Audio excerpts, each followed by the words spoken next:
Domestic violence, it impacts law enforcement agencies across the Commonwealth and across the world. As it's been spoken tonight, one in every four women is an average number of women that are involved in domestic, and one in 9 to 10 men, same thing. We see some terrible situations in where domestic violence is present. That impacts the children, grandchildren. It impacts obviously the two individuals that are having the differences, and it's just in a lot of situations, especially when it comes to the women. And I'm sure men too, but we see it much more prevalent in women. It's almost like a silent death because women are a lot of times ashamed of it. They feel it, are made to feel at fault in the situations, and they're victims. They're not at fault. They do everything they can to try to make the relationship the best it can to keep the family or the relationship together for the children.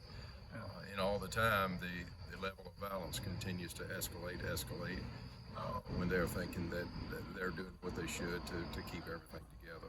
It's not a norm, and we try to let victims of domestic violence know that it is not normal for relationships to be like that. So we're mandated now to effect arrest when we can note there's an aggressor of the two parties, and sometimes we have to arrest two individuals if there's indication that both have had physical contact with each other. Then we have to effect an arrest by the Code of Virginia for domestic violence.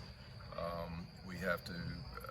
There's threats been made in the situation. We have to effect EPOs, emergency protective orders, to separate the parties, and so these situations can become pretty complex on the officers each and every day. It's very prevalent amongst our society. The loss of a loved one, it impacts their entire family, immediate family, extended family, to include friends and co-workers.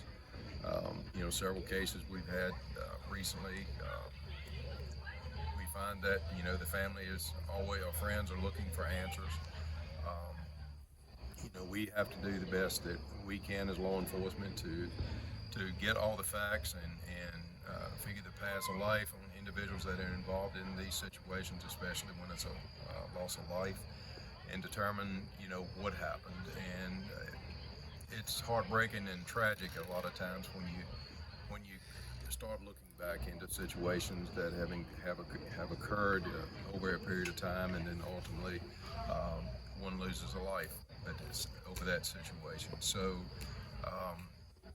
we have had, and next year will be 40 years of me in law enforcement. I've seen many situations that I wish folks had a step forward to ask for help, to get protection and get guidance in the situations that they were dealing with, and hopefully things would not have happened. But in a lot of these situations, it's extremely heartbreaking on us as law enforcement, because most of us have families, and we see the pain that the loved ones and folks go through from the loss of someone to domestic violence. But it impacts us pretty much on a daily basis, that we're responding to at least one, if not multiple, domestic situations a day. I hope that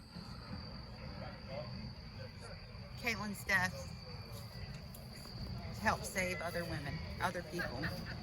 I hope that Caitlin's story continues to be told, and her name is not forgotten, and she makes a difference in this world. She made a difference.